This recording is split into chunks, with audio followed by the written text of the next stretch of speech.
it's not knock that we're saying we want him to lock in with one person to create a great body. Oh, people are saying that? Here, he's like, yo, if they lock me and Chris Brown in a studio, I'm going to walk out that with a Thriller album. Do it because JD is able to go and tell Chris, yo, we do one for an hour, yeah? We're in and out, and we're doing like 12, 13. Chris will listen. 45 minutes in and out. Chris will probably and they listen do that. I think it'd be incredible. Because you might want to sit down for this. remember, we talked about this Chris Brown thing a while ago. We did. We're like, yo, if he didn't have all that stuff and then he's still doing this. Yeah. Biggest artist of the past 2 decades. I really stand. I believe that. And exactly. So you have to consider. Did this not like amplify that conversation for us? Like, wait, Yeah. No, because I think we already cited on. I know, but now it's like, whoa. I'm like, wow. This is operating at a handicap. This is operating with not supposed to be the biggest artist in the world, He's supposed to be, yeah. and he's still doing this. Yeah, he's supposed to be. I don't know. You know how many people fail? way. You know how many people when it goes wrong for them? Yeah. They allow it to eat away at their career, There's eat so many away at talented their. artists. A lot, but I also I know think it's you just gotta. it's interesting. I think that's a credit to the people around him, his team. No. Bro. Okay. And I'll tell you why. He doesn't have a team. He has him making decisions and some close people that he might bounce But those are ideas off those are of. the So core the reason people. why Those I'm are going to core give him people. credit for his team and the people around him is because Chris Brown got on it in 2004. That's when he first got signed. He was on Sure. Jive or whatever. It's a 15-year-old kid at that time. I'm not saying he's not a man. I'm not saying, but bro, you're a 15-year-old kid. Within 4 years, Yeah. he's going to have the largest scandal of his career. Right? Because when does the Rihanna thing happen? Isn't that 2008? Within 4 years of getting signed, you're going to have the largest scandal of your career. One of the biggest scandals in anybody's career. You're 18, you're 19 years old. 19, yeah. There's people around you that are pouring into you, that are holding space for you, that let you now run the next 16 years. That's where I'm saying I'm giving credit. Because that 19-year-old young man needed some people around him to probably help him be geared up for the next 16. He needed people, and those people. Because it's not like it happened when he was older. This happened to a young man. Yeah, exactly. But people forget about that. But then, He needed a lot of people around him, and they weren't there for obvious reasons because proximity. And I understand people have to make their business decisions and their branding decisions based on, when they see someone move a certain way, they have to make those, and maybe it just in the shadows, maybe, talk to him more or support him, the whole supporting from a distance. The reason why one of the main reasons bringing this up, obviously, we're from Toronto, and he took over the city in the same way that other artists have when they do their back-to-backs or what have you. But one of the things that I had saw recently was, a little podcast, you might know the Joe Budden podcast, and they had Jermaine Dupri on there. one of the biggest in the world. Right. I'm just a little podcast. They have a couple of listeners and stuff. They had JD on there, Jermaine Dupri, and for those of you who don't know, Jermaine Dupri is someone who's very instrumental in R&B music, Mariah Carey, Usher, etc. And a little bit. And a little Bow Wow. You just don't know. The way you move so fast across the floor, the way you run through girls' minds like all the time to the point that they just want to take you home. He was talking about how, Chris Brown came up and he said something very interesting, and it kind of ties into the conversation that we've had here. And he is of the belief, first of all, he doesn't want to work with Chris Brown in the capacity that he knows that he could, because he feels like his allegiance to Usher would be brought under question. And the reason why he feels that way is because he's written so many Usher records. He's been a part of, so he called it going against himself. And he also says, he almost made it like a fear. He's like, yo, if they lock me and Chris Brown in a studio, I'm going to walk out that bitch with a Thriller album. Like, I believe Chris Brown's talent and my talent is so high that once we get in there, we're going to do something that Chris Brown has not been able to do in his career thus far in this way, because obviously he's not discounting everything Chris Brown has done, obviously, but he's saying, knowing who he is as a writer and a producer and knowing who Chris Brown is as a talent, combining the two of those, they would do something that would be talked about in Chris Brown's catalog forever. Mm-hmm. What do you guys think about that? Do you knowing JD and knowing his talent, while you marinate on that, I was looking at some of the discourse and some people were saying that, Chris Brown doesn't need JD. JD he's washed up. He's somebody who, when was his last hit? Like, I hate when these songwriters these people try to come and act like, that Chris Brown needs them to become lit. And when it's not the case. So the answer to your question here, and I understand it because obviously people don't look at music production that much to understand the contributions that a guy like JD's making to a lot of musicians that you're listening to today. Because obviously the guy's busy, he's doing something. I had a different respect and appreciation for this actually after watching that Pharrell movie, the Piece by Piece movie. Yep. Yeah. Still gotta watch it. When it ran through music that he had done. Yeah, very quickly. Yeah. He talks about like a segment of time where because he was just so hot, artists were coming and they were just coming to see him. Correct. So he'd be in one room cutting this, another room cutting that, and everything just had the Pharrell sound, like correct, the drums, the Neptune sound. Yeah. So. And then it made me recontextualize, wow, Pharrell is really a sound chapter in my brain. Correct. It's a specific sound, yeah. Even last time when we were talking about I Know, and I immediately, I love that record. I loved it was Pharrell, and I knew it was Pharrell. And it's it's just incredible. The chorus, the drums, everything, yeah. When you think about, it's all going to be about charisma a little bit, and if they can get the right thing out of each other. Yeah. But I wouldn't doubt Jermaine Dupri because I hold him in that esteem. Correct. I've said all that to say this. I don't doubt Jermaine Dupri because I understand the ridiculous talent it is to produce an artist at a high level across different genres at different phases, and we still want to hear what you're saying. If you don't believe me, check Scott Storch. Well, you know what? It's perfect that you said that, and maybe this is a tie-in.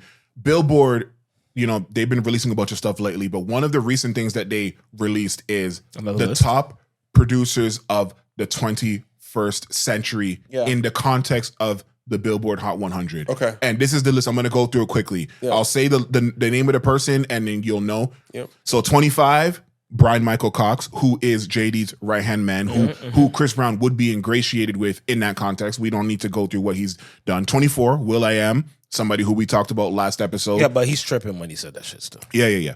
23, come on, Boy Wonder. We know everything that he's done. Nice, boy. 22, Corey Roney, which I don't know. Let me see what he's done. Wow. He's done Ain't It Funny? Jennifer Lopez, All I Have with LL Cool J, Independent Woman with Beyonce. Okay, he's certified. 21, Greg Kurstin. We say, who's that? He's run with Kelly Clarkson, Pink, and Adele. He's done Kelly Clarkson, Stronger. He did Hello, Easy on Me, Cheap Thrills with Sia. Number 20, Jeff Basker, who was who used to work with Kanye all the time. He did Beyonce Party, Ye Runaway, Drake Find Your Love, We Are Young with Janelle Monáe and Fun and them niggas. Locked Out of Heaven. 19, they put The Weeknd on here. Because he is a producer of his records. Starboard Heartlet, we don't need to go through that. 18, Weeknd. OZ, who is one of Drake's right-hand recent men's in when we talk about 2016 and on. Sicko Mode, Highest in the Room, Tootsie Slide, Loving on Me. Number 17, the Smethingtons. You might be like, who the hell is Smethingtons? That is Bruno Mars and his writing partners. Okay. So we know everything they've done. Nothing on You. The CeeLo Green, FU, Adele, All I Ask, Uptown Funk, whatever. 16, you brought up Scott Storch. We know everything that he's done. But Beyonce, Baby Boy, Mario, Let Me Love You, 50 Cent, Candy Shop, Chris Brown, Run It. Amazing. Everything, all those things, right? But isn't it crazy to think that, like, when's the last time you heard a Scott's record? Exactly. It's been they're probably out. Like, I'm not saying he's not working, but imagine having that. I can't imagine what it's like in his own head of like, I used to be the guy. But they used to eat out of my hand. We can't take away from him. No, never. Exactly. You knew it was Scott. Number 15, Mariah Carey. She's the writer and producer of a lot of her records with JD. Touch My Body. The Thank God I Found You. We Belong Together. Can we stop? Can we pause here for a second? Yeah. Okay. That's 15. Yeah. Mariah Carey is a producer and a writer on a lot of her records with who? With Jermaine Dupri, but also together. But also. I'm not saying that. I'm not taking nothing away from nobody. I'm just getting ready for the point we're about to make. Jermaine was in the room doing a lot of that stuff. In case people don't know who Jermaine Dupri is. In case people forget. Exactly. In case people thought he was just a dude standing with a little bow out from when you were a kid. Yeah. So this is just dude is a heavy hitter, man. Exactly. Number 14, Ye. We don't need to even. Don't even got to talk about that. Number 13, Taylor Swift. We don't really need Don't to got to talk about that She either. I likes give her she credit. does all her Number stuff. 12, Here's the funny one. Danja or Danja. Damn. Timbaland's right-hand man who did Promiscuous Girl, My Love, Sexy Back, Say It Right, Oh, yeah, Give but It see, to Me, Britney Spears, Give Me More. Give it to me. Give it to Yes. me, right? No, Never mind, I Give take It it to all Me, back. Give It to Me, boom. Oh. Number 11, Louis Bell. Let me say, who's that? The guy that did the Young and the Restless. What? No, I'm joking. Because someone's named Bell and that did. Well, production company. he produced on Post Malone's Rockstar. He did Psycho. He did the Into the Spider-Verse, the Circles record. Oh. He did Morgan Wallen and Halsey's Without Me, and he's worked with Bieber, whatever. Halsey? Yeah, he's a bit high though. I like it. I know, he's but- a bit but high there's considering more- who we've read I already. know, but we're biased, and this is Billboard, so they're looking from a the metrics. numbers. Yeah, okay, because he has some hit. Number 10, Danja's partner, Timbaland. We don't need to go through what he's done. Top 10. Number 9, Jermaine Dupri. Ooh, top 10. Okay, so you talk about what songs has he done? My Boo, Confessions, You Got It Bad, Alicia Keys, We Belong Together with Mariah Carey, Don't Forget About Us, Grills, Made for Me, recently Money Long, Ari Lennox, Pressure. Oh, he did the Money Long. Number 8, Selena Gomez's boyfriend, Benny Blanco, who's done Benny Blanco. many records with Kesha, Maroon 5, Moves Like Jagger, blah, blah, blah, Senorita Camila Cabello, SZA, blah, blah, blah. Number 7, Jack Antonoff, which is Taylor Swift's right-hand man, who's also worked with her. She's done Anti-Hero, Fortnite version, a whole bunch of squad, and he also worked all over that Kendrick Lamar recent album. Number 6, Beyonce, and this is why you have to put respect on Beyonce's name. You know everything that she's done. She wrote for a long time before she was working with other writers. It was only her. Crazy in Love, Independent Women, Baby Boy, Break My Soul. All that was her. Someone named Shellback at number 5, who we used to work closely with Max Martin. Did Moves Like Jagger, Christina Aguilera worked with, did Taylor Swift's We Are Never Getting Back Together and Shake It Off and Bad Blood. Number 4, Circuit, who did Katy Perry's music, did Roar, did Miley Cyrus' Wrecking Ball, Dark Horse, Katy Perry, Pitbull's Timber, Maroon 5, Girl Like You, The Weeknd, Die For You, Ariana Grande. Number 3, Stargate, My Sexy Love, Irreplaceable, Stargate. Katy Everybody Perry, knows Stargate. Rude Boy, Girl in the World, What's My Name. Number 2, Dr. Luke. Ooh. We know who Y'all he know is. Dr. Luke. Every single pop record from And y'all know 2009 Dr. to Luke, 2024. And then number one, Max Martin, who of course has done records. Who from Britney Spears, since when he came on this one, Baby One More Time, California Girls. It just never stopped. Max Martin's never been stopped. very consistent too. 1000 Blinded by the Light, Blinding Lights with The Weeknd, Coldplay, Save Your Tears, and whatever. The reason why obviously this list is predominantly white, right? Maybe with some black exceptions, but for some reasons. But the reason why I thought it was important to say this list is because if one of these white producers, songwriters never, did a song recently or whatever, I don't think anybody will be like, oh, who's this person thinking that they can come in and start doing this stuff all of a sudden. I think that only happens in urban music. In pop music, that doesn't happen. If you've done what you've done, that is on your jacket forever, and then people know that that's what you're part of, and they'll bring you in because they want that sauce. So when people were trying to, it's not even urban. What? It's not urban music even that does that only. Well, what else does it? It's black people. Yeah. Well, I had to say urban because It's black people, man. They do it in sports. Y'all do it in acting. Y'all do it in music. Y'all do it in everything, yo. Because everything. Because why wouldn't you? What have you done for me lately? You could have won. Yeah. You could have won a championship. People were offended at with the JD thing. Yeah, what were they offended about? They were offended that he said Thriller. Oh yeah. God. But the you barometer. forgot we're living in 2025. Everyone's overly sensitive about it. No, I'm just saying that if people have a pushback, it can't be the pushback of Chris Brown getting into the studio with Jermaine Dupri and working is not going to produce amazing music. That can't be the argument. I know. The argument has to be they're looking at Thriller. My first thought is Jermaine Dupri, Chris Brown get in there. Can they do one of those? Remember Thriller? Again, I know people talk. Which we the talked perfect about. album. Yeah, but The perfect album. But you guys Thriller. know what human. The first thing That's not what he means. is JD going to be able to get Chris to shorten his run?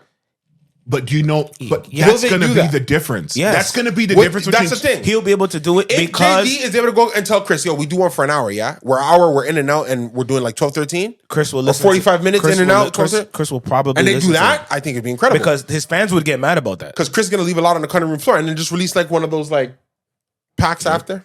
He said he was gonna make his 11/11 album first. He first said it was gonna be 11 records, I know. and everyone then what happened? they rioted online. See, but because his Team Breezy, they rioted. Let's just say, I think Chris Brown has that syndrome where if you accumulate the best, the problem I have is, bro, there are times I'll hear Chris records, I'll be like, yo, this is fire.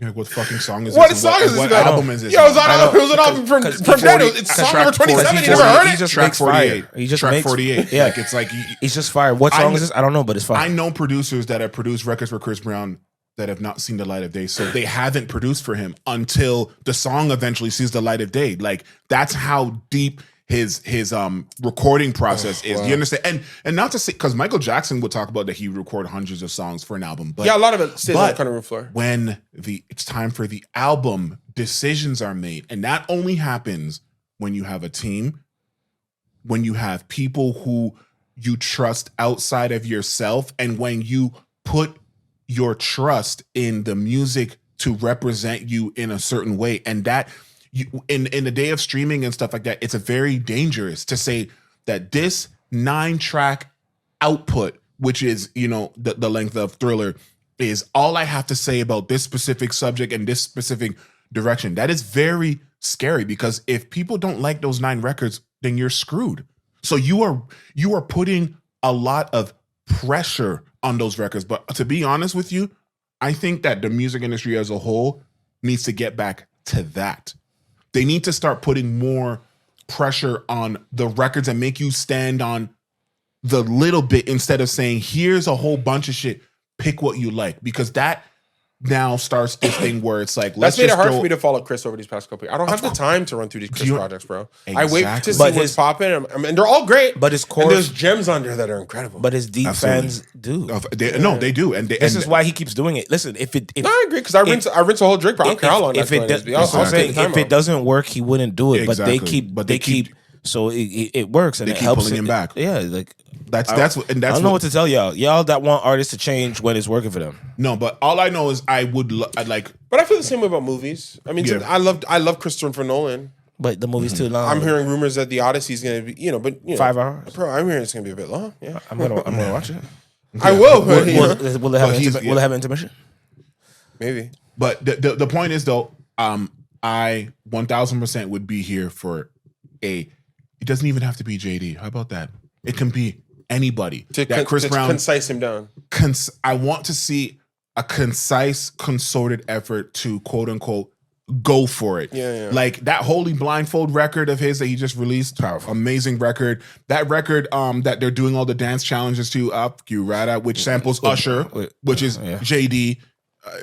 It's called It Depends with Bryson Tiller. Like Bryson Tiller. He can do it, but it's just I feel like he has to want to, and it's not a fucking knock that we're saying we want him to lock in with one person to create a great body. Oh, people are saying that?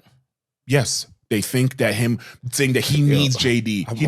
Chris Brown doesn't need anybody. You don't, when you've reached the stage that you don't need anybody, that's the perfect place to be in, because then the decisions that you make are strictly now for the art, or strictly because that's what you believe in. I hate when people say that though. Which one? That something about needing somebody to do something. Well, I know. I think it's stupid, because it's not about needing. I don't need the money. I don't need this person. So therefore, I can do this thing because by myself. I feel like. I feel like I can do this artistically because I feel like it, or I can keep doing whatever it is because I feel like it, not because I have to get this thing or I have to get that. Right. You might want to sit down for this.